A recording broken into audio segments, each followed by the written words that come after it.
Oh yeah, I know. No, it's gonna. Okay. 205-2110 is our number. Okay. All right. Okay, we are live now, and this is a Elkhart Preview. So, Mark, take it away for Elkhart Preview. What's the Lions looking like? Fire away with your question. I thought you were interviewing me. I am interviewing you. What's the Elkhart Lions going to be like? Well, the Lions have had a very strong season, Michael, until the last game. The last game, they actually had almost 500 total yards on the offense. Came up with 28 points, but 14 of those points were in the last 4 minutes of the contest. So it was a 14-7, anybody's contest in the fourth quarter over at New Prairie. A New Prairie that's not exactly the highest caliber of the Northern Indiana Conference, but a team that could make some noise in their sectional coming up. But as far as your question, as far as what's coming up for the Lions, of course, after the bye week coming up tomorrow, they will be on the road to Portage on the lakefront over in Lake Michigan to take on the Portage Indians.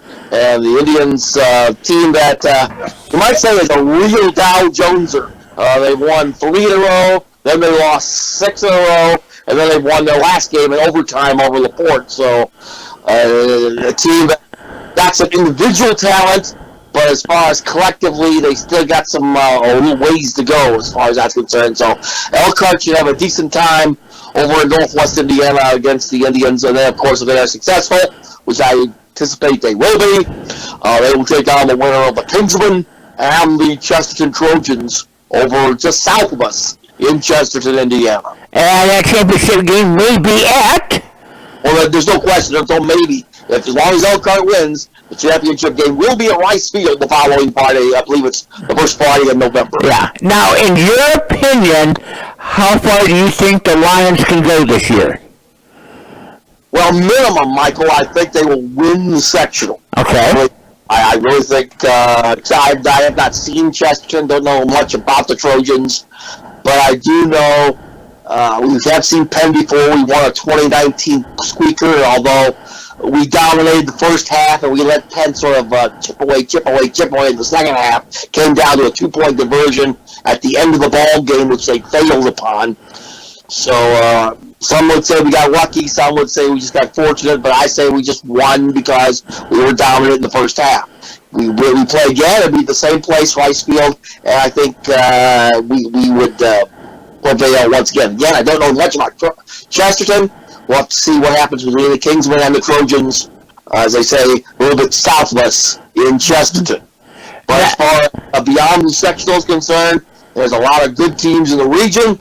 In the regional, I'm looking at the Maryville Pirates, maybe in the possible regional opponent, and then possibly the semi-state if the Lions are so fortunate. The Lafayette Jefferson Broncos are always a top-notch program. I believe they're number 2 now in the state of Indiana, and that'll be a team that'll be really a team that will have something to say for Lions, as well as maybe the Carmel Greyhounds, although Carmel has 2 losses, and I think Lafayette Jefferson's a little bit better than Carmel as far as the semi-state round. So we definitely have once we get past the opening rounds here, nothing against Portage, but once we get past the opening rounds, I think we've got a little bit of some landmine, so to speak, on our way to the Circle City of Indianapolis. Well, it'd be nice to go down to Circle City, too.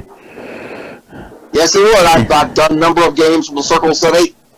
My last football championship I've done from Circle City involved the Penn Kingsmen, and that was over in the old RCA Dome when they took on the Indianapolis Giants. And a young man by the name of Homer who rushed for over 200 yards in that ball game ended up going to Michigan State.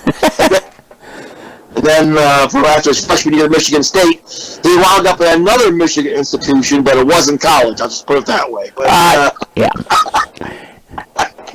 Yeah, you and your pros. Okay, all right. No, not the pros. It wasn't the pro. Well, maybe the pros in another sense, but these pros had orange jumpsuits, and they took care of the trash on the highway, if you know what I mean. Yes. Okay, all right. Yeah, I know what you mean now. Yeah, I know exactly what you mean. Well, Mr. Mark, thanks so much, and we will hopefully see you, because the Orange Ball is coming up real close. It is definitely so, Michael, and good luck with your Northridge Raiders as they open up the campaign on the road to Indianapolis tomorrow and take on another group of Lions, another pack of Lions, shall I say, in the Rio Lions. That should be an interesting contest up here in the great northeastern Indiana community of Middlebury.